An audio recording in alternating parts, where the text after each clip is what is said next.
apologize, but this is the business end of things.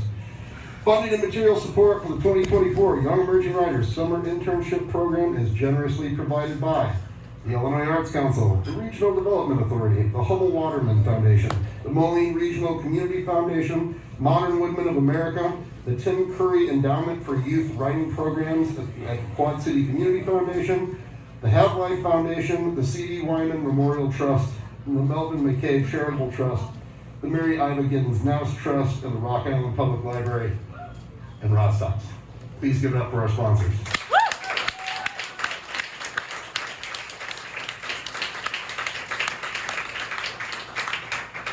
Without them, we don't really have much of the program. We couldn't pay these kids, we couldn't produce this beautiful magazine, we wouldn't have the tremendous, amazing staff that we have.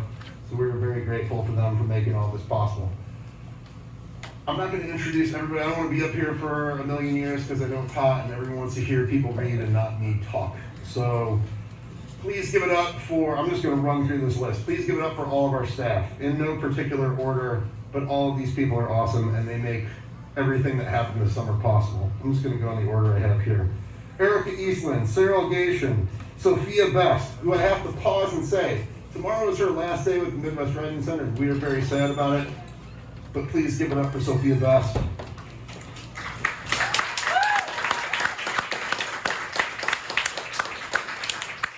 Elijah Carter, Melissa Conway, Phoebe Fuller, 2, Ava Miller, Larissa Pothoven, Haley Schmock, and our YEW Outreach Coordinator, Janie Locander, who's in the back. Give it up for all of them, please.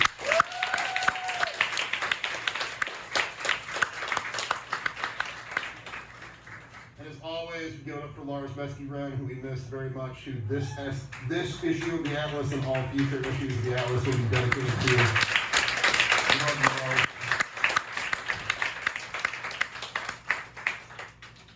So, this is how this is going to go down. We have, I think, multiple people that are going to be doing introductions who are not me. They're much cooler than me. It will be great. So they're going to come up, they're going to read, they're going to introduce the interns. Some of the staff is going to read as well, so you get the whole kit. If you were at the earlier reading, that was kind of like the family and friends vibe.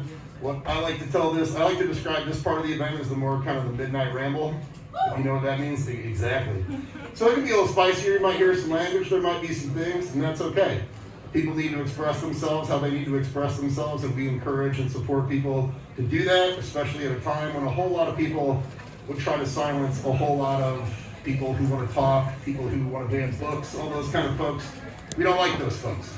So we let people express themselves. We tell the interns that they need to say what they need to say, the way that they need to say it. We are here to help them do that. So, just so you know. We have, I don't remember how many readers. A lot. They're going to read about 5 minutes each. It's going to be kind of bang, bang, bang. We encourage you, if you can, to stay for the whole event. If you can't, that's no problem. Just be mindful of your surroundings, mindful of the people around you. Mindful that if you can hear me, I can probably hear you if you're at the back, chit-chatting, whatever. So just be respectful of the people that are performing up here because they are here for you. And you are here for them, and let's keep it cool. Yeah? Cool? Okay. As people are reading, please express your appreciation as you feel. We like to say it's like a Mennonite service, stand up and show your appreciation as the Spirit moves you. Stats, claps, any of that is welcome, but usually at the end of the set is when you want to give your full appreciation to the performer on stage. Cool beans? Cool beans? Cool beans. We got books in the back. The only other thing I'm going to say right now is we're starting a monthly, basically like a monthly YEW. We're going to do the second Tuesdays are going to be virtual. The third Tuesdays are going to be in person. We're going to run them basically like a YEW meeting with small group workshops. So all of you, if you know young writers, things like that, come check it out. If it's easier to hop online, hit that second Tuesday. We've got flyers back there. You can always hit us up for more information. You can always catch Sarah on our socials. Come check us out. We got a lot of things that we're going to be How do they find us on socials? You do that. That's literally your job. Anyway, the last thing I'm going to do before I get out of here and I introduce our first host for the night, since this is kind of, in effect, a spectral reading series, what I always like to do is I read first, so we don't have to do this whole thing about who's going to read first. No one usually likes to read first at readings, so I do it. So I'm going to read a new poem. I've only read it once.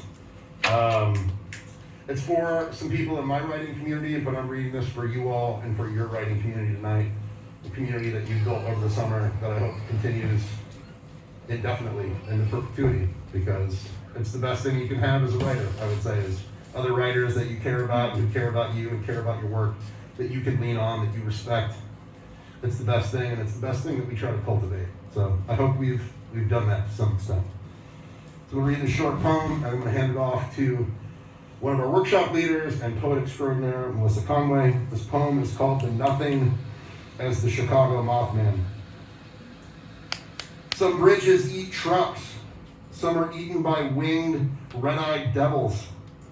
They enter through the double door of night, dancing with our ghosts in disappeared clubs. Music makes a warren of time and explains itself not at all. Leans against moonlight casually with an ongoing nod. Like an alien form of magnet, ramping up the push-pull rhythm of infinity, awaiting the weary, the un-everything, the in-between in the soft, glowing pulse of the oncoming tomorrow as it crests from the lake. They scream like trains emerging from tunnels with hot breath, and we are phantoms unseen by the devils or their prophecies. Doors open. We step inside.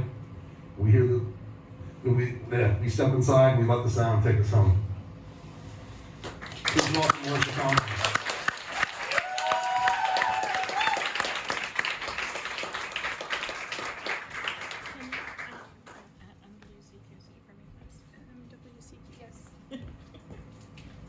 Underscore, actually.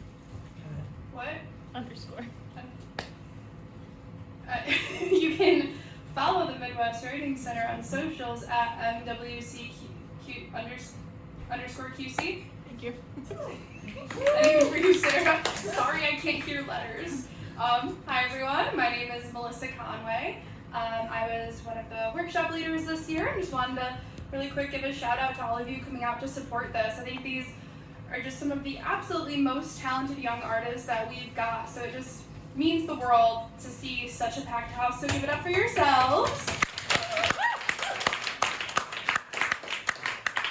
Alright, I'm gonna start it off reading some of my own work. This is called A Bad Omen. Everything is starting to feel like a bad omen. The way my hair keeps growing longer no matter how short I cut it. The way I can't drink enough water to keep my lips from chapped cracking and shredding skin like the bark of the dogwood outside of our apartment. The way the peregrine falcon we saw from the porch of my grandmother's cabin, tracing the coastline, turned up dead at the shore the next morning. Its body mirror wounded heartbreak, bones bent hollow and hungry. The way the starlings peak and crest over the horizon, speaking in tongues, how I can't name their need like I can the field sparrow or chimney swift. They're begging me for something that I can't understand. It's in the way they spell it out in the sky, in these cyclical murmurations, a portend of some kind of biblical doom, and I can do nothing but stare, dumb and drowning, nothing but stare and say, I'm sorry. Nothing but stare and say, we forgot how to listen. Somewhere along the way, I have buried my body in the rocky shore, and I cannot get back up. I have buried my body in the rocky shore, and I cannot dig back out. I can feel my skeleton melting through root and rut, regurgitated longing for something I can't name, something my mother couldn't name, a question we both inherited, one that I was so determined to answer.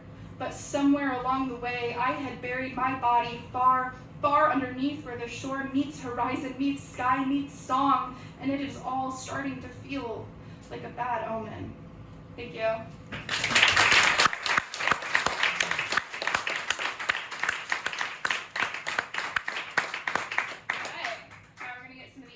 Up here. First up we have Asmita Bad, is a 16-year-old Iowa native with a passion for writing.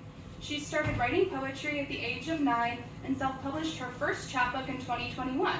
Esmita participates in Model United Nations, band, and theater. She enjoys listening to new music, reading fantasy, and watching movies. Give it up!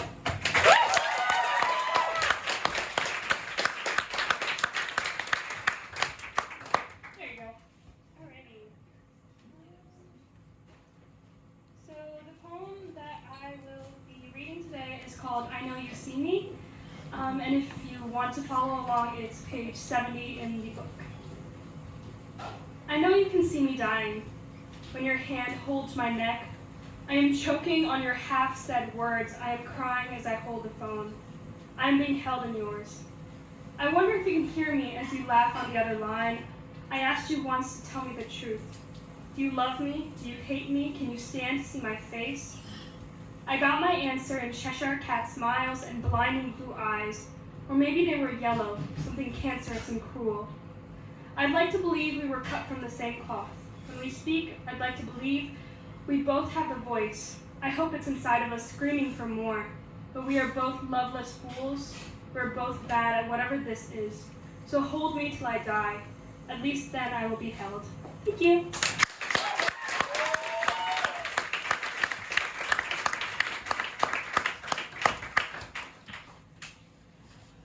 All right. And next up we have Esther Went. Esther is a trans woman writer and return contributor for the YEW internship. You can find her previous work in the Atlas issues 17 and 18. You can also find other works on the Quirkus website at SAU. She's fascinated with life and everything you can give her. Here's Esther.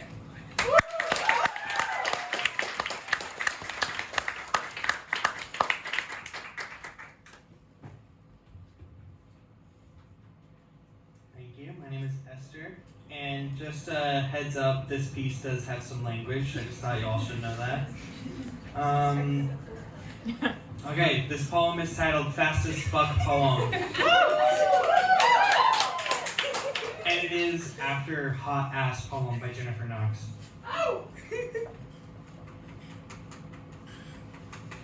This poem is fast as fuck. It's fast as fuck boy, or it's fast as fuck girl, or it's fast as fuck fucker. It's fast as fuck. You're probably wondering how fast as fuck even is. Well, it's actually really fucking fast. It's like faster than your fastest relative, but they're pretty slow. Shit. The rhythm is getting fucked. Not fast as fuck though, just straight up fuck. Like fuck, that's so fucking nuts that this poem isn't fast as fuck anymore. I should be reading this to the tempo of the speed of light. That's how it's meant to be read, bitch. It's supposed to be fast. I want it to be so fucking fast that when I finish the poem, I'm inspired to run out of a building. I don't know which one yet, or if it'll even be a building. It'll probably be out of Rozz-Tox. Hopefully God, I'm running out of mud.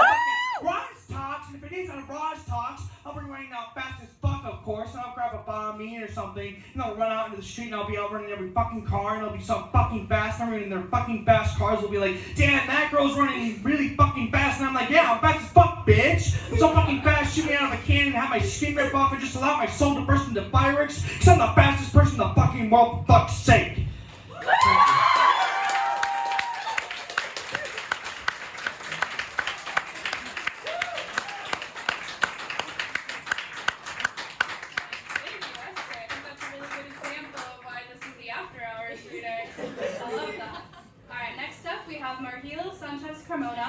Second-year intern who finally met someone who remembers the obscure yellow McDonald's mini record players that played Fireflies by Owl City and is now confused as to what to look for in his acquaintances next. Did anyone else have the Wally foldable lawn table set? Marhil.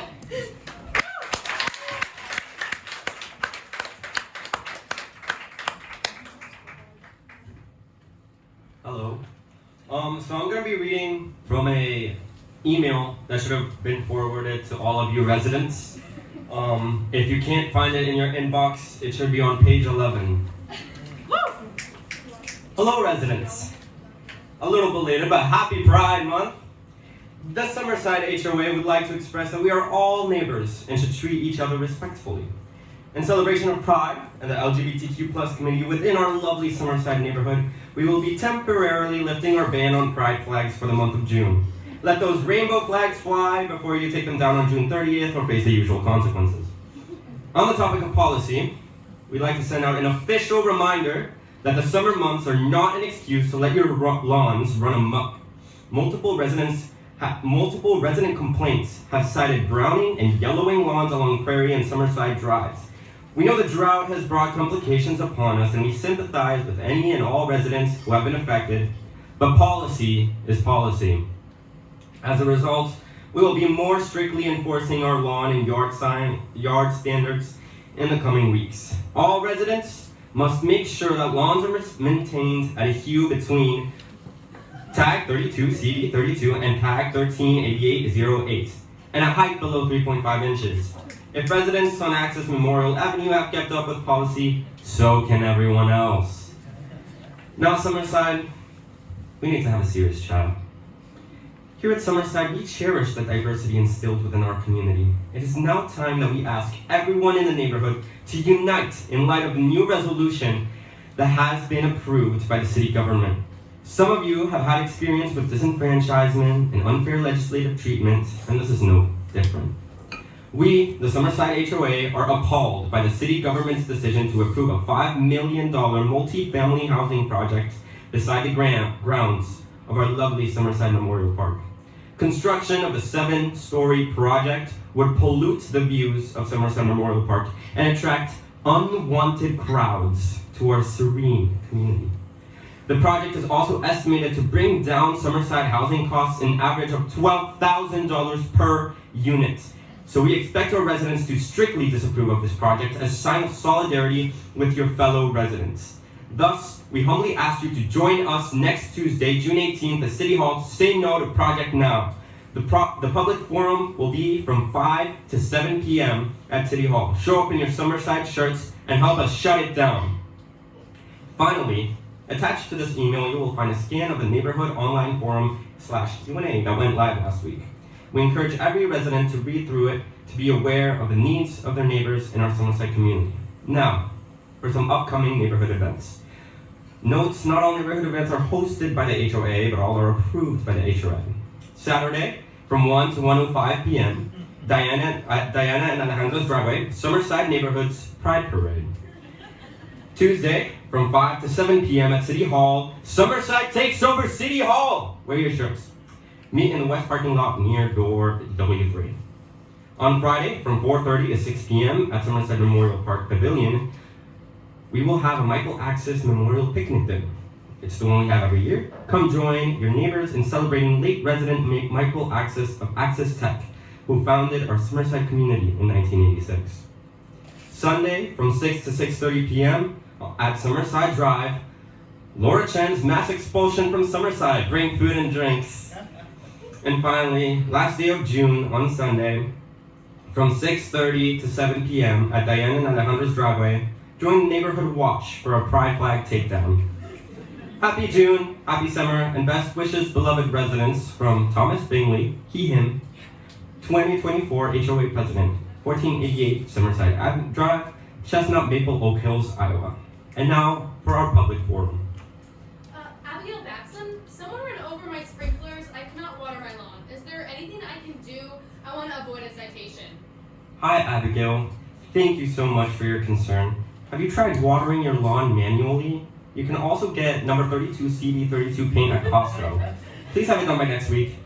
Hi, Anna and Axis. Project Now poses an even greater aesthetic threat than Alejandro's Amish-looking upcycled garbage bag dress. Multi-purpose, multi-family housing is just meant for Alejandro's broke-ass college friends with humanities degrees. Excuse me, Project Now is an affordable housing complex inherently uplifting our community as a whole outside of Summerside. You always complain about homelessness downtown and the crime outside our neighborhoods, yet you rally against a project that would keep families and others off the streets. I think most of us here can support affordable housing for all as a common good. But have you looked at the plan specifically? Project Now is not just the way we should be doing it. It would be more harm than good, which is why it's important we must speak up at City Hall in 2 weeks. Alejandro, you will not lecture me on what is best for the community. You have been responsible for so much trouble around Summerside. We know that you think you're a 1970s hippie trapped in the body of an iPhone-faced 23-year-old college graduate who needs to reconnect to the earth by taking barefoot walks and planting native grasses in her yard. but you have committed acts of aesthetic terrorism against your neighbors who have worked tirelessly to afford the organized and civil community we have so proudly built here in Summerside. So don't lecture me about community. Put your smelly Birkenstocks back on and mow the lawn you paid for with your daddy's money before we have a repeat of a Liga solar panel fiasco of last summer. And we all know what happened to Laura last month.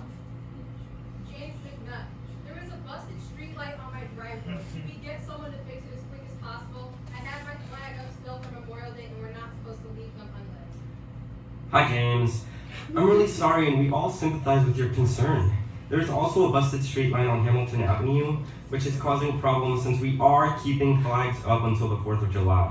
We have called for maintenance, and they should be both fixed by Friday. Hi, Mark T-shirts here. Complaining to the pool. What was the folly of pool constructor? I appreciate your attention to policy, Mark. We ask that all pools be in-ground pools below a standard size of 18 by 36 feet without including hot tubs. Please plan to also fence your yard if you haven't already. Are above-ground pools allowed? Because I saw one on Alika's yard last week. Above-ground pools are not allowed. Please file an official report. I did not have an above-ground pool. That was a cable for my dog. Policy is policy. Fuck you all. Please keep the form professional. Best wishes. Thank you.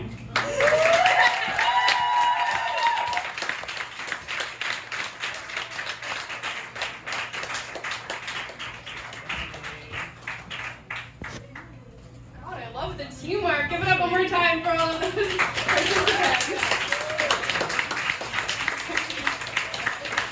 Alright, up next we have Zafira Hassan, who's returning for their second year as an intern. They are a recent high school graduate who is simultaneously dreading and looking forward to college. Safi is definitely very funny and interesting, even though they can't think of anything else to say. Give it up for Zafira.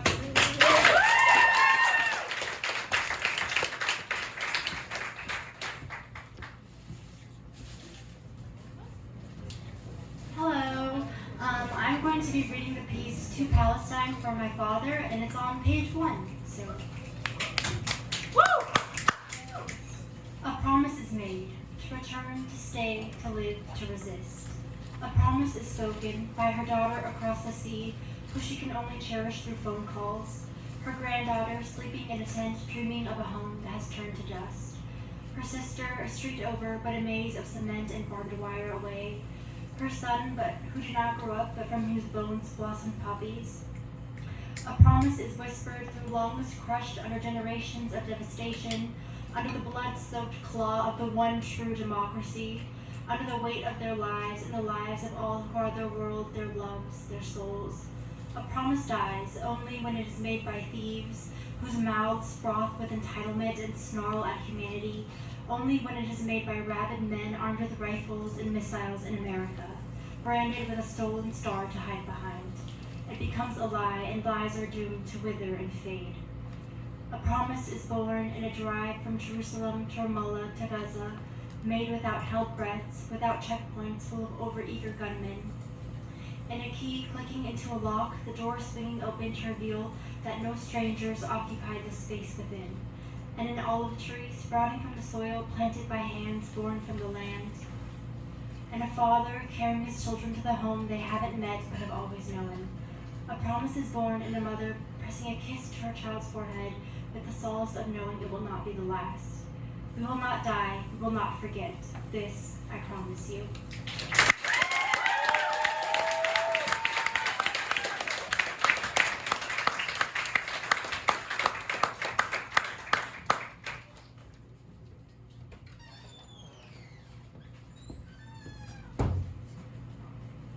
Hello, my name is Larissa. I was a workshop leader this year, and I was an intern a few years before that.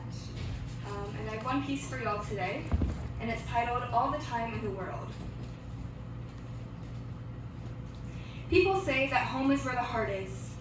This place sustained me in my youth, molding and shaping that young girl into who I am today. But my heart has grown too big for this place now. There is still so much more to see, to feel, to experience, to love before I die. I want to live all the lives that my childhood self dreamed up once upon a time. I want to go somewhere where the possibilities are endless, where I am so overwhelmed with choices that I cannot choose. We like to tell ourselves that we have time, so much time, all the time in the world. But the truth is that the clock is ticking and I am scared.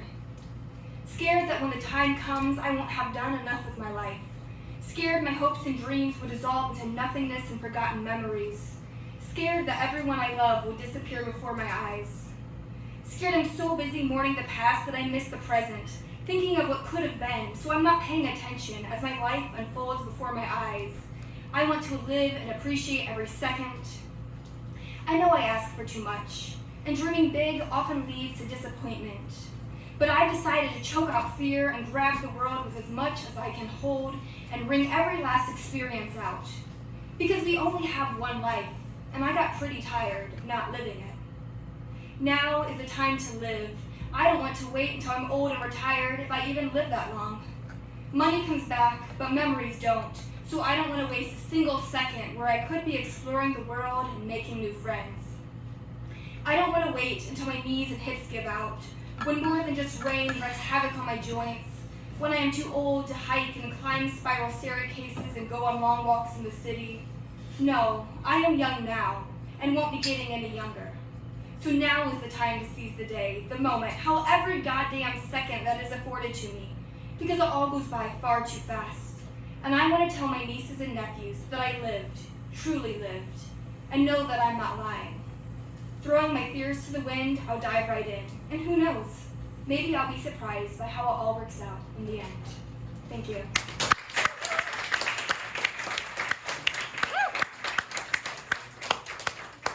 And now for some more amazing interns. First up, we have Maddie Byer.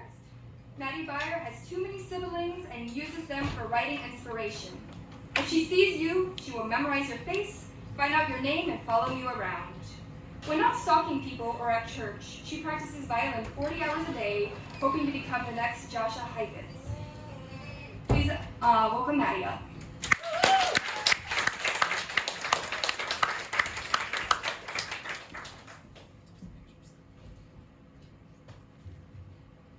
Today I'm going to be reading As Long as We Can. I have no idea what page it's on, but it's somewhere in the atlas. My little brother is the only black person in my all-white immediate family. I haven't thought twice about that in years. My family babysits my little brother's half-sister, who we used to care for. That's not so normal, but it has become normal to us. Up until 5 years ago, I did have a relatively normal family life. However, one December day, my family received the first of 2 phone calls that would forever change my life and introduce me to a world I had lived alongside but had never before noticed. This is a world of neglect, abuse, and the prison system. This is a messed up mixture of people who are handed an awful life and families that want to help innocent kids break the vicious cycle their parents brought them into.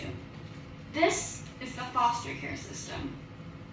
There are 3 main kinds of adoption: international, and I'd say the most well-known, domestic, and foster care.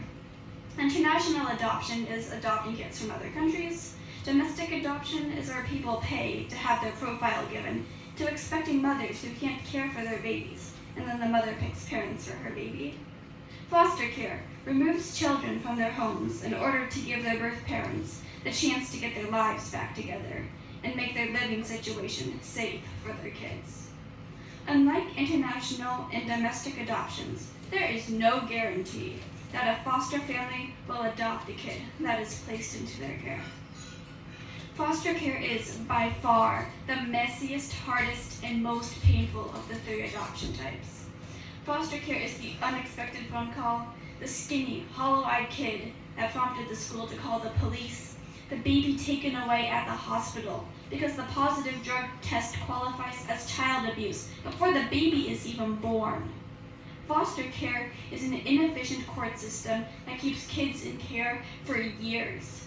Foster care is visits with birth parents who either come or don't.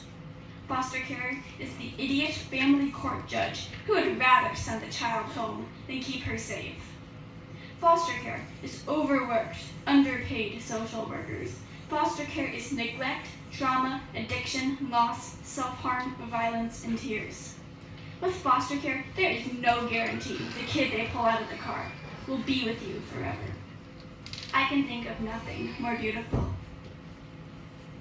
One well-meaning old lady at my church asked me about my little brother, and I told her that he was adopted through foster care. Not understanding the significance of this, and seeing that he was black, the old lady asked, "Well, where is he from?" I calmly answered, "The Quad Cities," but I was so angry inside, not just at the fact that the lady assumed my brother was from another country just because he was black, but that the lady was completely ignorant of the foster care system and probably did not know about any form of adoption other than international. I have relatively little experience with foster care, but I could tell you so many stories. I have seen families who have adopted through foster care. I have seen people sacrifice their time and money because they care so strongly about this. I have sorted clothes and pieced together gift bags for foster kids in homes too poor to buy them Christmas gifts. Family has become so much more to me than simply the people who I am genetically related to. I was at the juvenile courthouse when my little brother was adopted. 2 years later, I fought back tears in the parking lot where we said goodbye to the little girl who we had loved and cared for several fleeting months. I have been forever changed by the pain and the beauty of foster care. Foster care is annual pancake breakfasts to celebrate Adoption Day. Foster care is a sweet sleeping baby curled up in the car seat. Foster care is park playdates with different birth siblings scattered among different families. Foster care is meeting birth parents for the first time, gluing broken hearts and patchwork families together with too much love. Foster care is the former social worker who admits his shared grief and prays with the foster family. Foster care is the birth parents who, for whatever reason, are finally moved to try to change. Foster care is knowing it would be easier to walk away and call your family finished, but instead you have your name put on the list again and again. Is foster care an inconvenience? Yes. Does it require time and attention and constant care? Yes. Is it unpredictable and emotionally draining? Yes. Is it worth it? More than I could ever express in words. At its heart, foster care is this. You get to love a kid as much as you can, for as long as you can. And don't think about how someday you might have to say goodbye forever.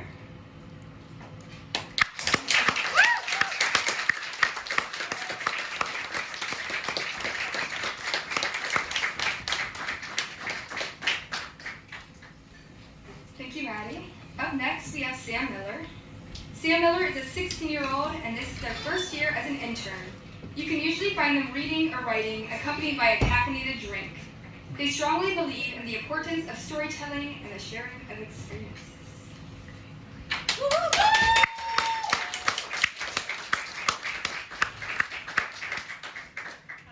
So I'm reading My Lover Has Left Me in a Lake, which is on page 35. My lover has left me in a lake and I'm swimming, a lake of sorrow. Water ripples across the top. Fish swim around the bottoms of my feet. I can strongly smell the repulsing stink of the dirty water. I hear people talking on the sandy shore. Realizing my lungs are empty, I attempt to breathe, but bubbles, my mouth is filled. I struggle to try to breathe them out. The bubbles pop and burst as they leave my icy frozen lips. I attempt to swim to the sandy beach, but it's futile now because a wave. I try to breathe. My lungs fill with bubbles. My ears are suddenly filled with water. I can now taste the disgusting taste of the dirty, rancid water. Fish swim around my hips and stomach. Water begins to swallow me. My body dips under. My lover has left me in a lake and I'm drowning.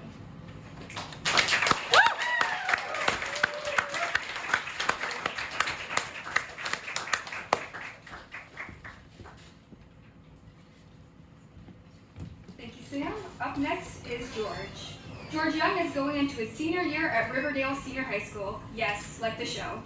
He is described as silly, loud, and really silly. He's obsessed with music and liking men, thumbs up emoji. He was named coolest person ever by his mom in 2024. Here's George.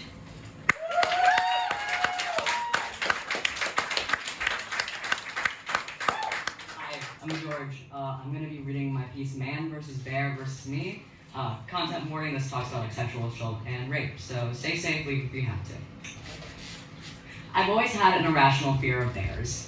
Ever since I learned that they could run at 30 miles per hour, and that's crazy fucking fast. So when I had a nightmare about one, I wasn't shocked. In the dream, I was in a fight with a bear, and I bit the bear. I woke up to my left hand stinging. I fucking bit my hand. I woke up at 4:45 a.m. biting my hand because I was in a fight with a dream bear, and I think I lost. I texted my boyfriend, giggling at the non-existent joke. There's something so funny about fighting an animal, attacking myself in my sleep. A bite mark stings on my hand for the rest of the day, and it makes me laugh and laugh and laugh. Because there's some sort of humor in failing against an imaginary bear. A few weeks later, when a girl on TikTok asked me if I'd rather be alone in the woods with a man or a bear while she's doing a get ready with me. And isn't it so crazy that she's allowed to ask such a poetry-provoking question through a TikTok? After a brief thought, I decided I would choose man, thinking about my earlier nightmare. Then I thought longer. I changed my mind. Because 97% of women are sexually assaulted, and trans people are 4 times more likely to be. And while I'm no longer a woman, I was never taught to let go of the fear that's interlaced into womanhood. And looking into those statistics taught me that 54% of trans people experience intimate partner violence. And how am I meant to trust my boyfriend if over half of my trans siblings could not? I changed my mind because the bear will not hurt me for being me. The bear does not see me as a conquest or something to fix, like so many others do. The bear sees me as an enemy, and not for who I am, because it is in its blood.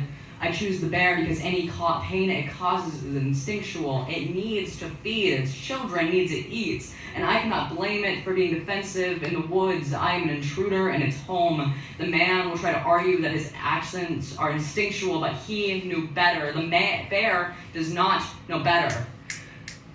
I choose the bear because the bear does not kill for sport. A man will kill for fun. We've heard so many stories about killing for fun because I find no fun in death or in pain, but we've heard about people who do. The men who could hurt and kill to pretend they have power. They could inflict so much more pain than just a bite on my left hand. I choose the bear because of my ex-boyfriend, who always praised the importance of consent, except for when I said no. When we broke up, he told me he felt bad for not listening. But apologies don't get rid of flashbacks. In the woods with a man, the word no loses all meaning. Because if you scream in a forest, does anyone really fucking hear it? And while not all men hurt people, almost everyone is hurt by a man. In the last year, there have been 44 grizzly bear attacks. And at the same time, over 433,000 rape cases have been reported. Thank you.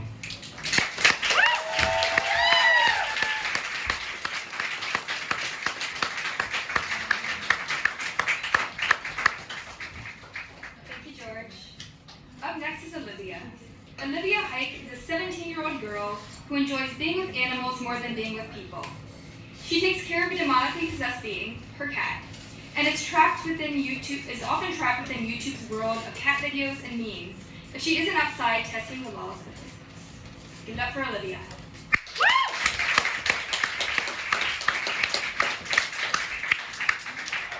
Hello, I will be reading 2 pieces tonight. My first one is One is Not Enough, and it is on page 79 for those of you with an atlas. One body is not enough to hold the weight of the world upon its shoulders. One mind is not enough to change the world for the better. One soul is not bright enough to dispel the dark midnight that traps us. One voice is not strong enough to turn the tide of war. But 2 bodies, 2 minds, 2 souls is enough to make the ground shift. 3 bodies, 3 minds, 3 souls, 3 voices is enough to make the sky shake. 4, then 5, then hundreds, then thousands is enough to say I'm here and have the universe acknowledge it. Millions gather in a rising cry, and finally we cause a ripple in the fabric of this vast space. A million bodies, a million minds, a million souls, a million voices is enough to change the world.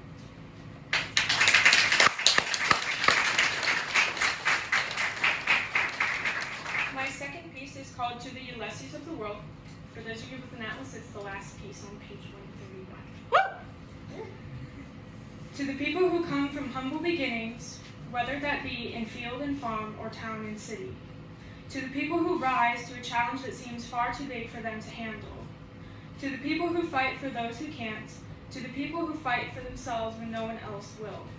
To the people who stave off rumor and contempt and keep fighting through the slew of harsh words and a harsher world. To the people who continue to fight for beliefs that are not important to others but mean the world and more to them. To the people who help others off scraped knees and give protection to those who seek it. To those who go against the grain and wade through the raging tide of hate or worse, of indifference. To those who continue to forge a path in the deepest, darkest nights. The world needs you more than you realize. Needs you to lead, to help, to guide, and most importantly, to love.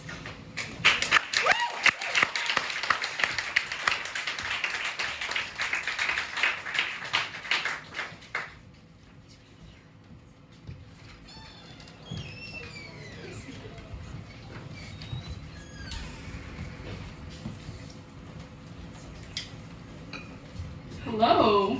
Hey. Hi everyone. My name is Tu and I'm one of the workshop leader. I'll just be reading a quick poem for you guys, but before I do that, sorry, I have to get my life together.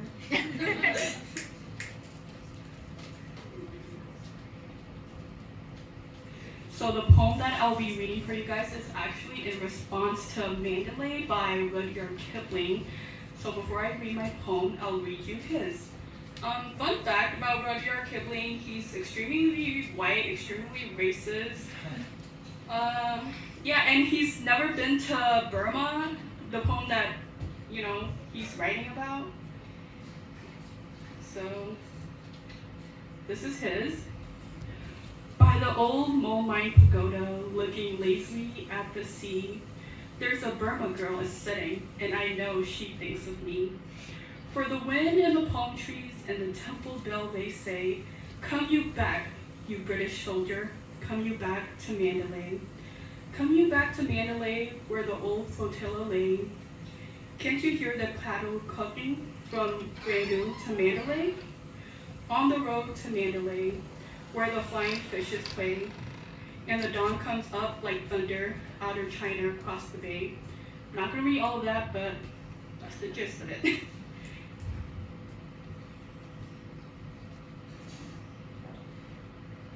This is my poem, titled On the Road to Mandalay. What was it like to fight in a world war? Why did you fight for the British? Trade an oppressor for another oppressor? What happened after the war you helped win? Were you sent home without pay? What happened to the other troops? Indian, Kenyan, Chinese, and more from the Commonwealth? These are the questions I want to ask you, my great-grandfather, who I never knew, to make sense of you and myself and our shared history. How did you live in a world where you're nothing more than an end to a mean? But I know this. On the road to Mandalay, you came back to your village, burned out by the Japanese, helped rebuild it, and watch it burn again by the Burmese. In their haste, the British left not a country, but puzzle pieces that no one knew how to solve. In spite of everything, you raised a family, 12 children. You continue living while the sun-bleached bones of your best friend lay mingled beneath a banyan tree in the jungle on the road to Mandalay. Woo!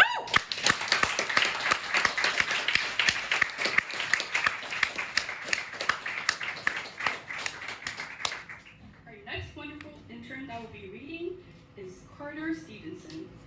Carter is a student enrolled at Scott Community College. You might know him from some of his books, such as To Kill a Mockingbird, The Adventures of Tom Sawyer by Mark Twain, The King James Bible, and 50 Shades of Grey. Anyway, hopefully you enjoyed his bullshit. Here comes Carter.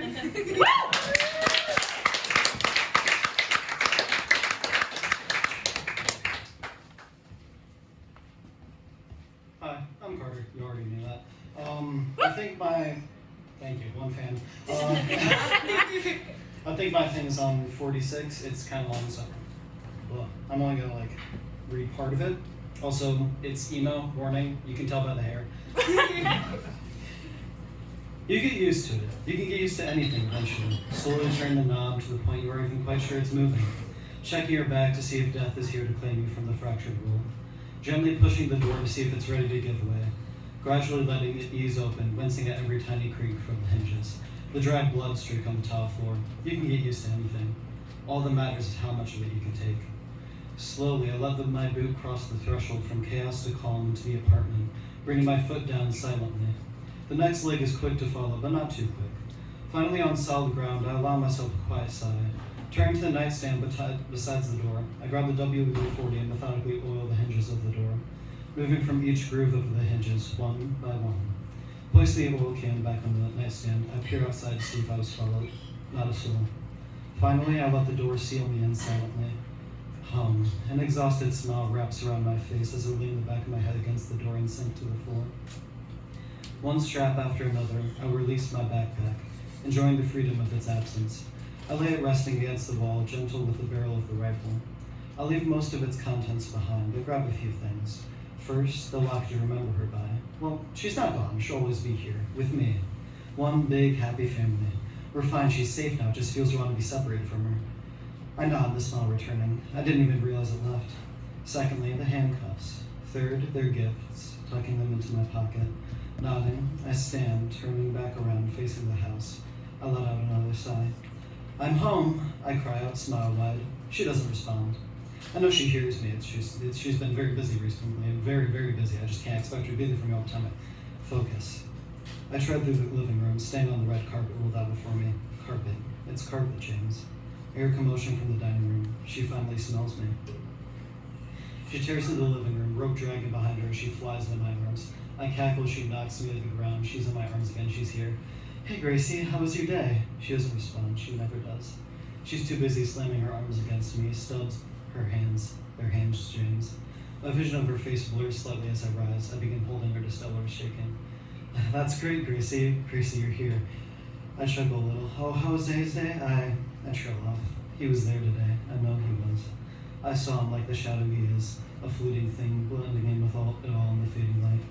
I can't believe those little fucks idolize him like some savior. He's a butcher, a murderer, a freak. I gasp, realizing I'm clenching her arms tightly. Oh, Gracie, I'm so sorry. My vision blurs further, just a kaleidoscope before my head. I never meant to hurt you. If there was anything I could have... I rest my head against hers, caressing her necklace of stitches. Her eyes look through me, her jaw slack, the only part of her that isn't writhing. She was so full of life, if you could call it that. My hands clutch where hers used to be. My voice fills with determination. He has to pay for this, he must. He can't just... I wipe my tears standing. Alright, let's get you to the dining room. Supper will be ready soon. I hoist her up in my arms, carrying her to the dining room. I hang my head, not ready to see Mary. Handcuffing Gracie to the table. I sigh, holding her limp head in my hands once more. I stay there for a bit, just feeling her arms fumble against me. I feel the dried gouges and her wrists scraping against me. Rising, I head towards the closet the red carpet was so eager to lead me towards. I raise my fist, gently tapping it on the door. Tom, you alright in there? I open the door. I know he doesn't mind. I smile, kneeling down. There he is. You happy to see your old man? He sits motionless, pale eyes blankly staring forth. His head was tilted to the side at an impossible angle. He lies still. Well, it's great seeing you, rascal. I chuckle humorously, looking into his shrunken eyes, waiting. Waiting for what? I'm not sure. A wave, a hello, a laugh. He's smiling, though. I made sure of it. I scratch vigorously at my thigh, gathering my thoughts. How was your day, son? He stares into me still. I shake my head. That's great, Tom. I hang my head as I rise. Well, it's been a while since you've joined us for supper, huh? Come on, I'll help you. I stooped down, scooping under his arms. His skin was tight, lips curled back into him so much he didn't even need the hooks anymore. His muscles were rigid, limbs stiff, rigor mortis already set. He's fine, James. Your son is fine. I gulp as I carry him. You've lost a lot of weight, son. I just hope you're still eating enough. Fasting can be rough on your body. I send him across from Gracie. Mustering courage, I look to the head of the table. Mary! I scratch the back of my neck absent-mindedly. Yeah, I'm sorry I've been away all day. I find myself up to my seat across from her. Work's been busy. We had another deal coming with Ranger. I think I mentioned him. Yeah, he works for him. I didn't have to say anything. I knew she knew. Her eyes traced my face with surprising calm. She knew. She always knows. I chuckled, looking away. I don't have to any say in the deals, you know. I'm just there in case things go south. But they have. Oh, they have. Tears roll slightly, but I quickly wiped them aside, playing it off as scratching my nose. She can't see me like this. I cleared my throat. Don't worry, though. I'm planning on quitting my job soon. I rise, walking towards her. She doesn't struggle, she just watches, slowly turning to face me, the chains biting into her wrists. I wonder what she would say if her jaw were still attached. Unable to kiss her absent lips, I kiss the section of her cheek that still remains. Holding her clawed hand, I caress our ring. I remember giving it to her. I remember the excitement on her face. I remember the hand going limp as life drained. She was far calmer than normal tonight. Tom always helped with that. His smell used to bother me, but you can get used to anything. Thank you.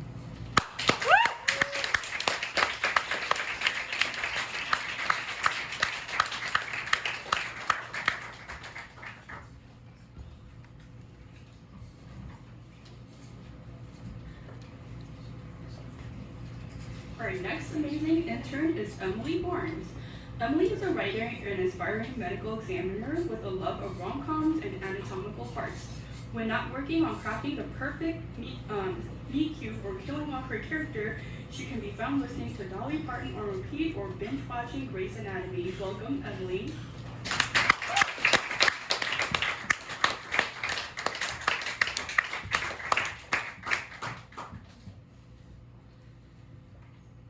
I will be reading It Happened to Me Too, and content warning, this has some sexual assault and eating disorders. I really appreciated it when you gave me abhorrent comments about my appearance from across the room. That was super helpful. Or when you took pictures of me as you laughed with your friends and shouted for me to give you my number, among other things. Or when you showed up at my locker and I thought I was gonna throw up because you knew where to find me. Much obliged for the nightmares that followed of me covered in blood in a dark bathroom. Though you never touched me or tried to, I was always scared that you would. I really enjoyed it when you asked what anorexia was, with that smug little expression on your face, like the thought of an eating disorder was just hilarious. I stood at the front of the room with a poem filled with all the pain coursing through my broken body, wondering what I'd ever done to deserve you. And I mean that in a bad way. I must thank you for the constant discomfort I got from simply being in your presence day after day in a lonely cafeteria. The shirt I loved will forever have reminders of you on it, as I can't open my closet without seeing the shirt that you decided was my identity.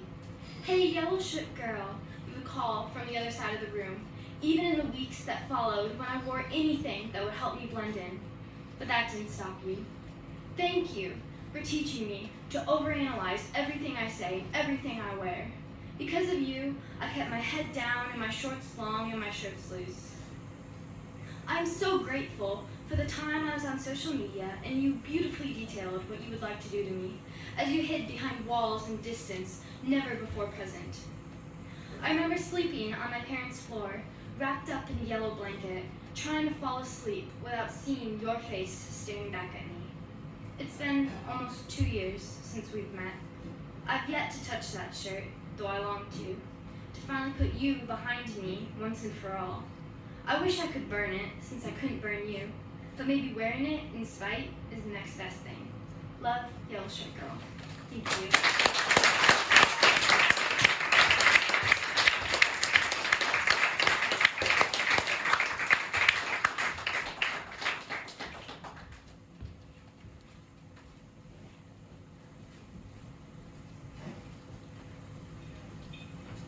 Next, we have Lola Nakashima Brooks. Lola is 18 and will be a freshman at DePaul University in the fall. A former Iowa Student Poetry Ambassador, she has been previously published in the Atlas. Soon to be a history major, she once called John Gaunt twin. Asked about her controversial opinions on the Romanovs. Here comes Lola.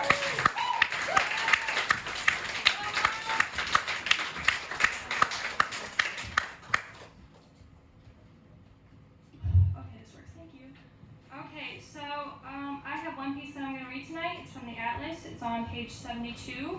It's titled A Dog. A lot of the pieces I wrote this year focused around love. I read the nice one about love back at the library, so sorry if you guys missed that, but now we're going to do the fucked up one. Have fun. Pick your teeth. Okay, this is called A Dog. I love him the way someone loves a dog. I laugh, I watch him run around practically in circles and pretend it's all to amuse me. I hear him, I think I know him. He does not hear me. I don't think I want him to.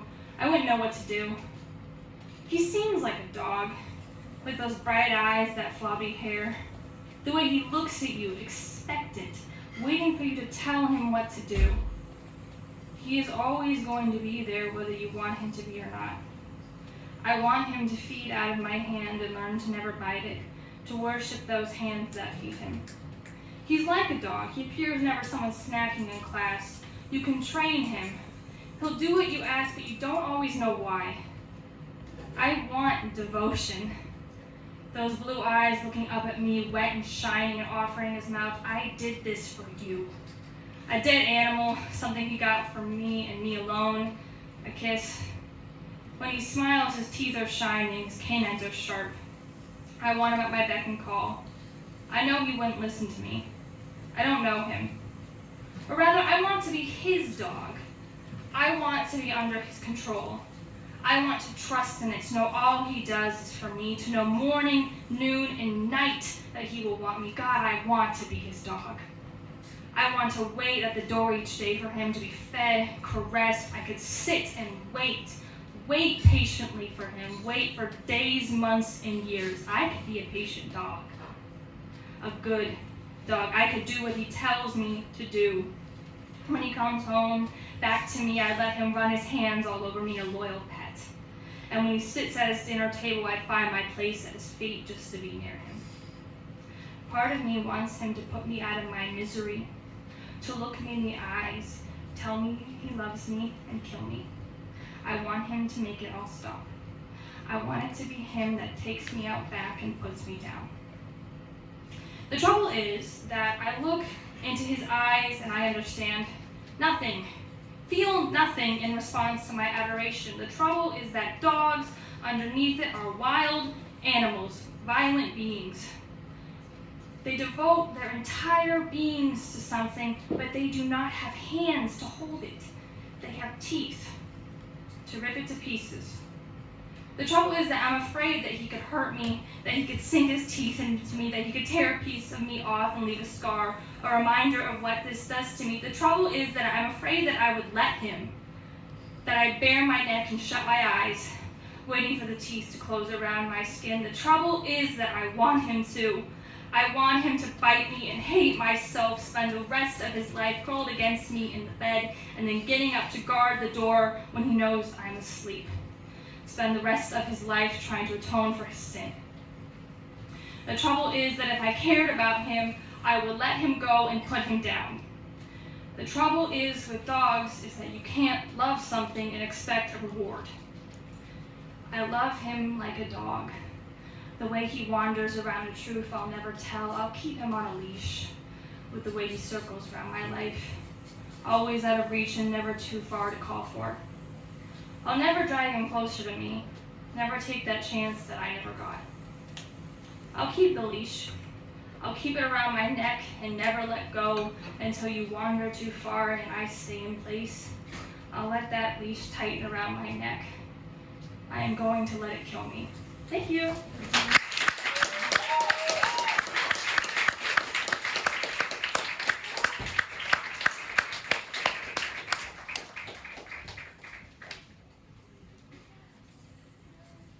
Next we have Aiden Kelly. Aiden is his own greatest enemy. He is also a third-year intern. Whenever he's not writing, he is procrastinating on writing. His aim is to make you sad, and he does it while holding a cup of tea in his hand. Welcome, Aiden.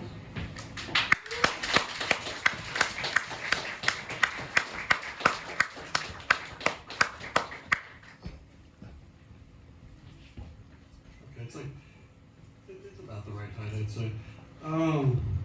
Actually, I don't speak first. This is The Descent of Danny Leckley.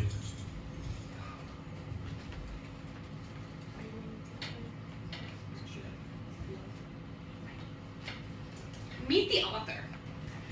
Danny Leckley is a relative newcomer on the scene. He has published various short stories and poetry pieces since 1996, such as Red Light, Sliding, and The Bog. This novel, Waning, serves to be his first full-length release and the first true display of this young author's talents. He gives us single quotes in regard to where he sees his career going to be.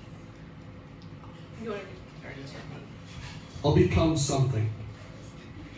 It was an inspirational piece that truly tugged the heartstrings. This Danny Leckley shows promise in his work.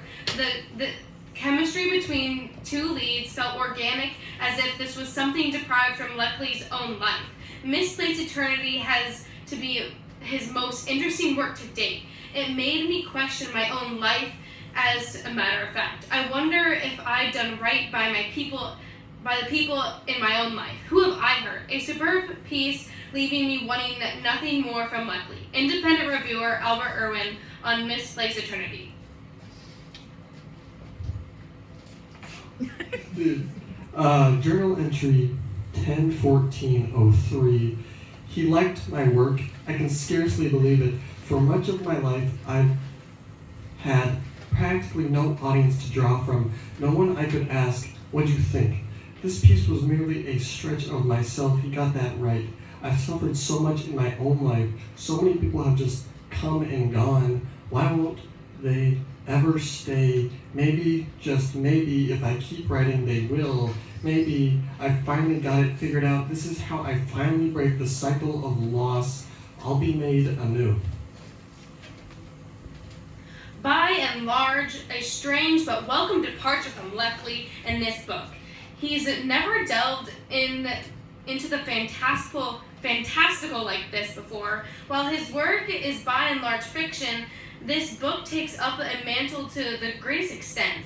By the typical tropes of science fiction are present: aliens, spaceships, interdimensional travel, and seeing and being all at once. But this is an interesting twist on all of it. The human condition is touched on by Leckley as per usual, but from an outsider angle. What is explicitly an examination of Earth from a perspective from a Phobosobian is a strangely cynical look at all of mankind. Simply, it is great. His Hellsdale review on Peculiar Methods. That's kind of wild. Leckley's MySpace post on January 23rd, 2005. This is all new to me, capturing something besides scorn from an audience. It feels comforting, like this is all finally paying off. Years of writing for no one at all polished me. Now I've got to keep the industry's attention, and I'll scorn myself lest I lose it.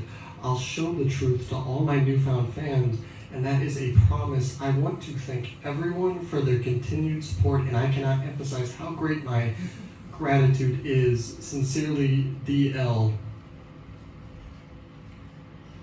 A treacherous tale captured by Leckley here. It serves to parallel the likes of Peculiar Methods. How real can real be? This piece is hardly a departure from our own world. It is a statement on our morality, if anything. How quick can life come to an end? Are we all just flickers in a sea of light that can be snuffed out by a passing wind? Impressive as always. The Blacklight Society on Jack.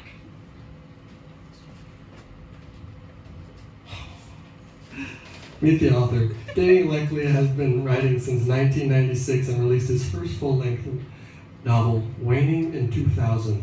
Misplaced in Eternity was the piece that changed the course of his career. Following pieces would experiment with the format to the extremes. Jack, in stark contrast, was written in its entirety during a train ride and in a traditional format. Jack, however, was meant to be an inversion to his typical work, whereas his quote regarding his next project is this: "I'll go back." Simply out of character. What has come come to be expected from his solid and his work, not in a typical manner either. It fits in all the criteria of any one of his pieces, but that's the exact problem. This isn't meant to be a checklist. It's supposed to be a unique and compelling work of art. It's not to retread the past material with no innate change in sight. New Seattle Post on The Overlook. Journal entry 7808, they played into it. It was a satire. Are they too stupid to realize that I was critiquing who I was? Don't they know how far I've come? How many things I've triumphed over? What kind of man I am? I'm self-reflective, goddamn. I've always been critical of myself. That's all it was. This was just another instance of that. Fine. I'll write something that none of them expect. I'll change everything. What is he thinking with this? South Toronto Insider on Undone. It's hard to believe that this was written by the same author as the Misplaced in Eternity and Waning, the Plymouth Intrigue on Undone. As a longtime fan of Leckley, I've been left scratching my head at this piece. His usual wit is nowhere to be seen. The general atmosphere of his usual work is completely absent. It feels as if this work was outsourced to someone who hardly understood what Leckley was known for and just wrote what they thought would be cleverly introspective. It just comes across as pandering. And to who? His usual crowd was alienated with The Overlook. This is a piece with no target, no goal, and no greater meaning. It tries so hard to be depressing, to cheaply capture emotion in the cheesiest way possible. The only thing depressing about it is how empty it truly is. I am thoroughly disappointed in Leckley because I know he is better than this. He should take his own advice and take a greater look at himself rather than preaching empty words to a non-existent audience. Independent reviewer Albert Irwin on Undone. Journal entry 3/27/12. This can't be real. I'm done for. It has to be fiction. All I had to do was write work everyone liked, and I couldn't even do that. That's funny. It's all a joke at my expense, isn't it? I've blown it, and this is my punishment. Hey, I wrote the work. I wrote it. I brought this on myself. This is self-imposed punishment. Leckley's Reddit post on May 19th, 2012. I've taken a more introspective approach with my next project, and I hope everyone can forgive me for my arrogance. My life is on the line, and I swear I'll deliver. This hypothetical dagger is jammed into my stomach, and it will only tear deeper if I cannot make well on my promises. I'll make it right. My promises may seem empty at this point, but believe me, consider this my comeback. God knows I need it. Begging for forgiveness, DL. A return to form from Leckley. The incomplete, rough sketch he inhabits, that is, he is a walking sketch of a man, and this piece illustrates that quite clearly. It's hard to stare him in the eye as he bears his soul to you. Many pages left me not wanting to turn to the next. I didn't want to witness the spiral any longer. This is not a piece about a character. It is about Leckley. It isn't fiction. It is reality, and it is hard to bear. As a fellow author, I can only pity Leckley going forward. The outrage regarding this piece will be great, and some will never understand, but this is the truth of it all. This comes with the territory. It is reality. Aiden Kelly on Ending.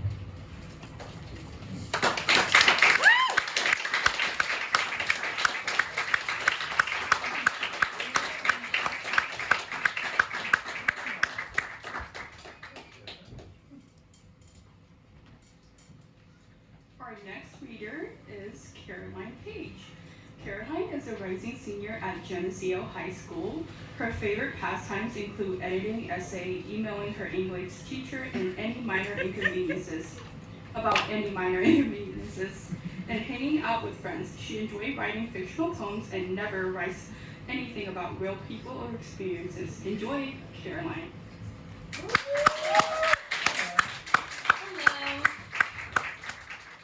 For those following along, this is on page 64.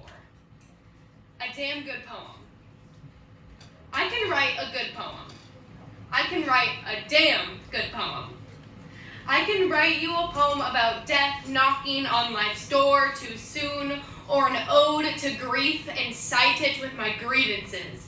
I'll write you a poem for every headache, heartache, or toothache.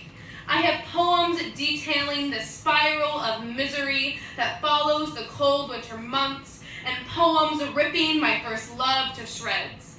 Anger and passion laced with dejection and depression is my specialty. My words will leave you with a drought of emotion. They will demand every ounce of ecstasy from your bones. I'll leave you crying but confused about why you are weeping. Praise follows every letter as my poems grow sadder. Readers invest in my despondency. Desolation is my most notable inspiration. My achievements mask my greatest weakness. Have you caught it yet? Has the common denominator caused the alarm, the siren? Has my deficiency defined itself? I can write a damn good poem, but I can't write a happy one. I can't write about sunshine and rainbows or reminiscing about the good old days. I can't write about how I'm grateful for my cat or how I'm happy about summer. I can't seem to find the words to describe growing and mending. I am helpless when tasked with a happy ending. Inadequacy calls me out when I am pretending.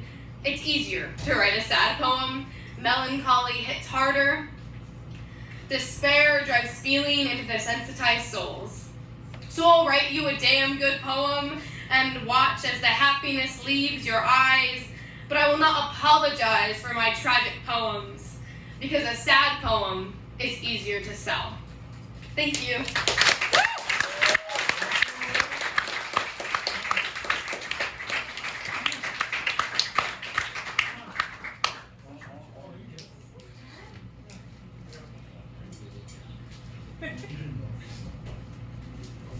I was gonna make up something to do.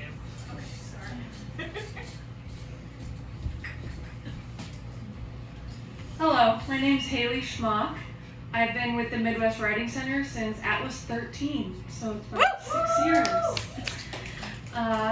I'm going to read one poem for you guys, and it's a poem I wrote during this last writing conference. I was just very inspired about the community that we've built here, so I thought it'd be appropriate to read right now. Working bees, sugary syrup for the common good, sweet honeys that want the best for each other. That's us, an open club for kissing minds, holding hands under the table. Someone at the front of the room cutting themselves open with a scalpel. We are in awe of the truth. They put everything out there. The undigested chicken salad and potato chips, a liver working through the red wine, bones with calcium holes. We see their fingers fidgeting with the strings in their calf muscles. I hope to be like that, but suddenly we are. Suddenly we're a morgue. Suddenly scissors cut our fabric. Suddenly we're not even skin. Suddenly, we're just floating orbs. We emit heat like a bearded dragon's lamp. Thank you.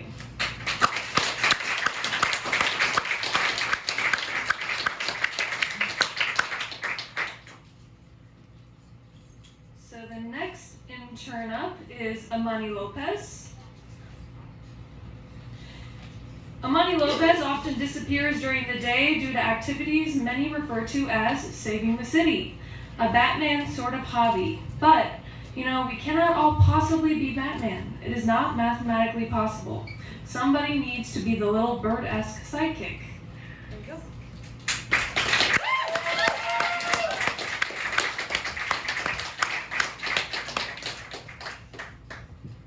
Hello, everybody. I'm going to be so honest and say I'm trying to find which page mine is on right now, so... It's on 23. Thank you! Yes, it's on 23, but the part I'm going to be reading from is on 25, and it starts with "You a poser." And also, I'm going to be doing a southern accent, so please excuse if it's bad and you're from the South and you get really upset. I'm really sorry. Okay. You a poser, a pony-looking prick with a pine cone mohawk and his pride up his ass said to me, "The hell you just say?" And the prick pinches his nose between his popping pointers. "You're a particularly peculiar punk, hillbilly type, that's all." And I panted in no peace, cause I took petty pit stops in parks and pulled the weight of being the punkest punk in Pikeville, sorry Daniel, on my fucking back to get here, and this prick probably ain't ever been punk in Pikeville with parents praying to be put down like pale puppies from the pound. But that prick was in the past, cause he got caught up in throwing some poor punches in the pit, and oh God, oh Daniel, a girl pretty as a pumpkin, not half as punk as this too gritty for you, and blessed me with how oh so perpetually punk she was. So I asked, "Ain't you too perfectly pretty to be punk?" And she should have pelted at my puny personhood and pitched me like a penny the way Carolyn does Daniel. But maybe, or maybe I'm just pretty punk, not a hick like you. And I think she was poking at my long gone Pikeville proudness, but then she shoved me towards the pit, big as the Pacific, with only her pretty pointer that held the power of a preacher, and I could tell that the pit wasn't no playhouse. It was packed with punks that had no problem pushing and plunging one another, and I damn near thought I was a policeman with the way they was pushing me around so I was one slap out, but I knew I wasn't no policeman, because a few punches later I saw what punks did when police was in the pit. They ran. I swear there was about 200 of them before the police came through. Most of them punks was hauling ass out of there with they trembling boots of rebellion, but them boots must have not been too rebellious because they sure as hell wasn't ready to ride. And I thought it was particularly strange that the ones with the blue laces ran faster than hot knives through butter, as Mama would say. Then there was only 10. 10 of them 200 punks stayed spitting on officer blue uniforms till it was all tiger teeth and iron blood. Thought they might have been trying to taint them with their true color to display how them policemen crushed people between the corruption of their fingertips like cherries. But I was real confused. Them punks that stayed spitting weren't even dressed punk as I was, or as punk as everybody else that ran. I started wondering if them punks, no, posers, didn't get the idea of thinking for yourself, because from what I saw, they thought that meant think for yourself and yourself only. But maybe I was a poser, because I ran too. Thank you.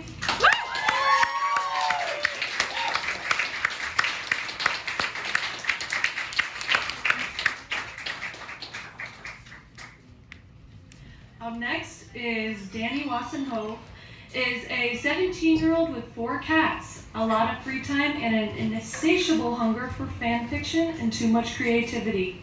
I mean, she literally made up a language because she was bored. You can find her at Sish the Fish Cat on Archive of Her Own. Give it up.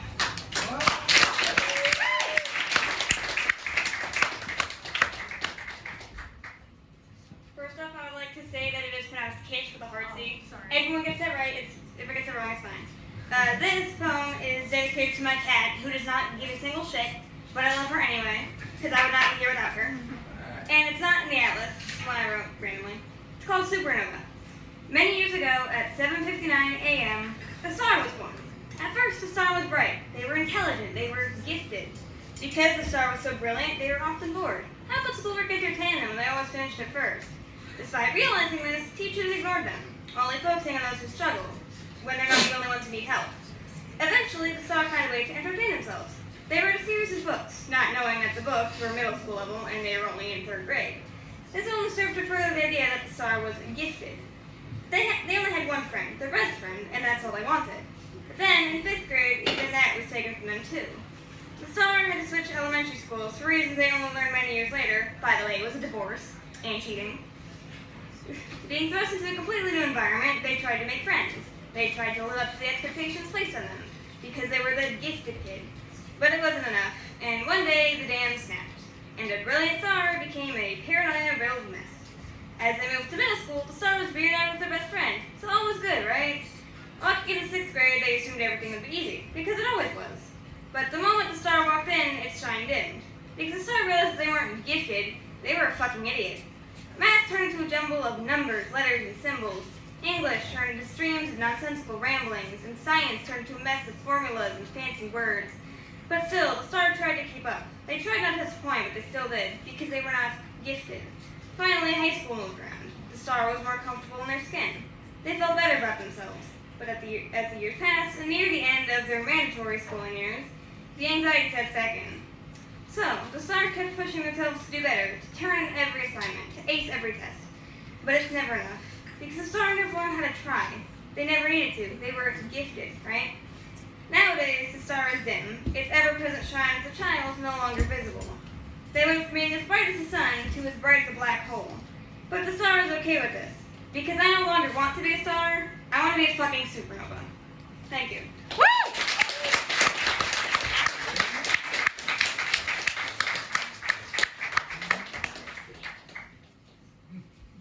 So just a quick notice for everyone, there are only 3 readers left, so make sure you stick around to the end. The next reader is Natalia Badillo. She was born on a day during a year in a place. She spends her time reading, writing, listening to music, sitting in inconvenient places like the stairs in her house with her dog, and scrolling through Pinterest. This is her 2nd time being published in the Atlas.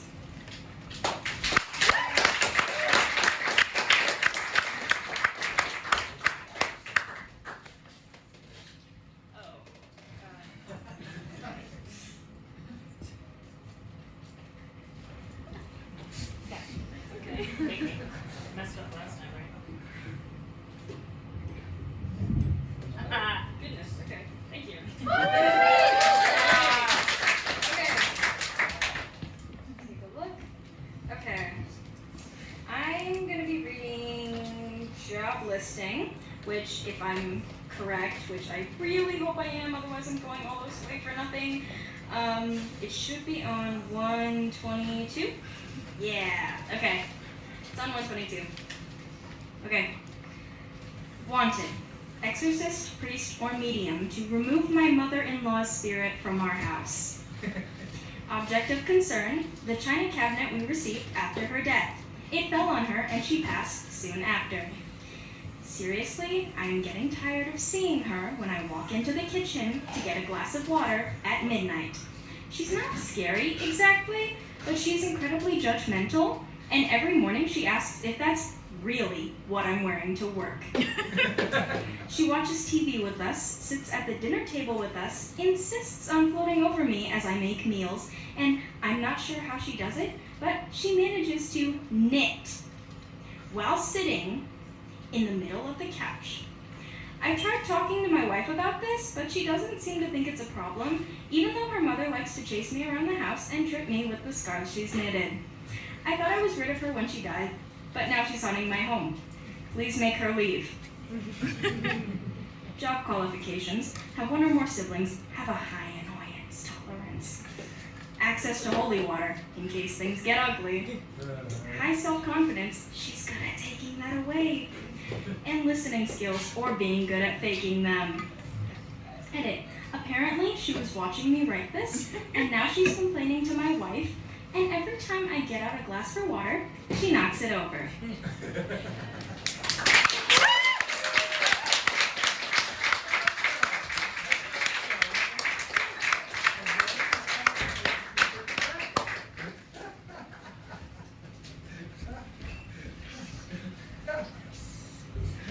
Up next, we have Chloe Pruitt. Chloe Pruitt is a 15-year-old writer. She likes animals, motorcycles, and movies. Her hobbies include bowling, writing poems, and watching shows that she will never finish. She mainly writes emotionally and from her heart. Writing has helped her to express herself in a way that she was never able to. Give it up.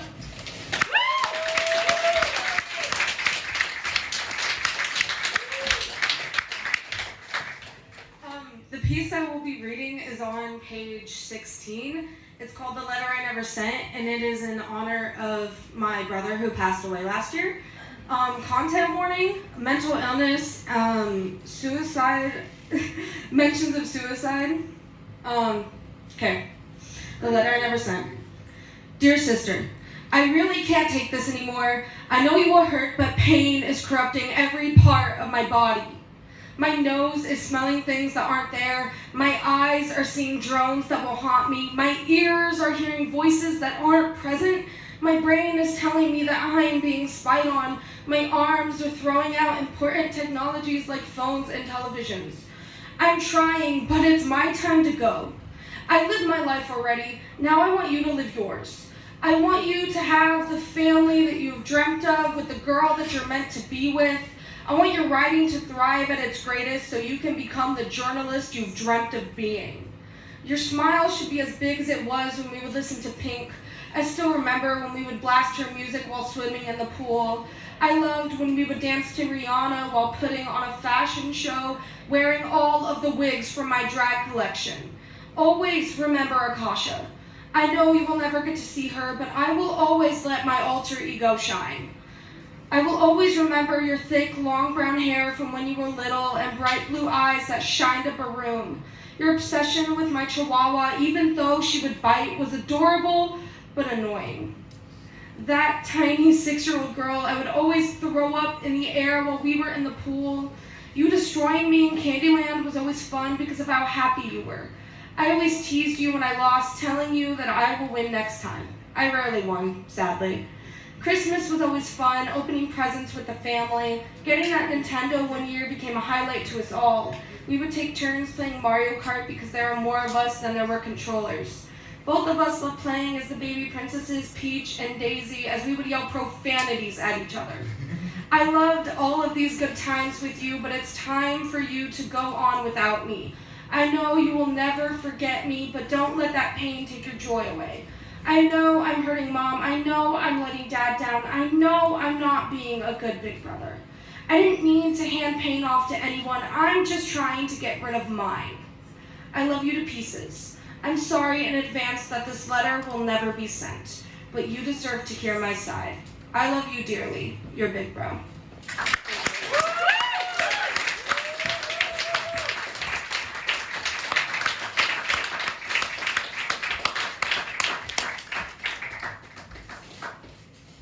Our last reader of the night is Lynn Kress.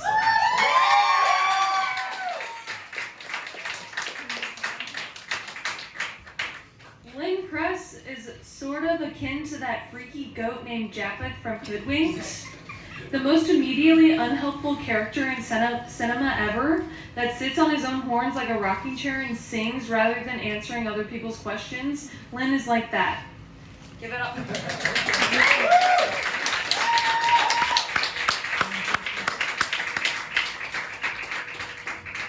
Hey. Thanks for responding, guys. So I'm reading off of page 22 in your atlas, which you should have by now. Come on. And I wrote this for my boyfriend, who I love and talk about a lot. So if you're in the program, you know about him already. This is called the best band of all time. The best band of all time is the name of one of the notes in my notes app. It's there to hold a list of every band that my partner says is the best band of all time, which is way longer than it should be. I think maybe that it's just their go-to statement, rather than saying, I love this band is so good, because this is seriously the best band of all time, sounds so much more passionate and serious, and I love it. I think it's partially because I'm a pretentious writer asshole that thinks way too deeply into everything I encounter in daily life. They are just the most optimistic person I have ever met in the way that I've never found suffocating. There's a specific type of optimism that is nauseating, like a perfume saleswoman in a mall or a Mormon that's knocking on your door and wow, he really wants to talk to you, no matter how much you yell at him. My partner's the opposite of that. So I tell them, I think your positivity makes us want to be more loving. And they tell me that my love is what makes their positivity more genuine. Being more loving was something that I did not expect prior to my partner. I was jaded, rotted from the inside out, like a tooth in desperate need of a root canal. For a long time, my suffering caused me to become cruel, but they retaught me love. They went down to the muddy creek I was rotting in, and like Prometheus, scooped up handfuls of clay, reforming it into a person again, gently carving out smile lines, rounding out rosy cheeks, and giving me a soft kiss on my wet clay forehead. They told me they loved me, and life became exasperatingly polite. They pulled out a guitar, played me a song, and taught me what music was again.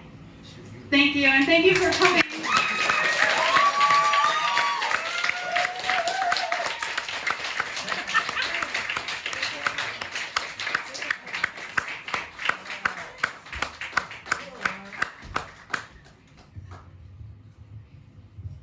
Rozz-Tox got me. This is fancy. Whew. Keep it going for all the readers tonight. Give it up for the interns. Give it up for the amazing staff.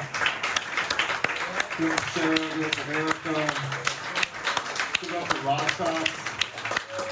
For providing this beautiful space for us.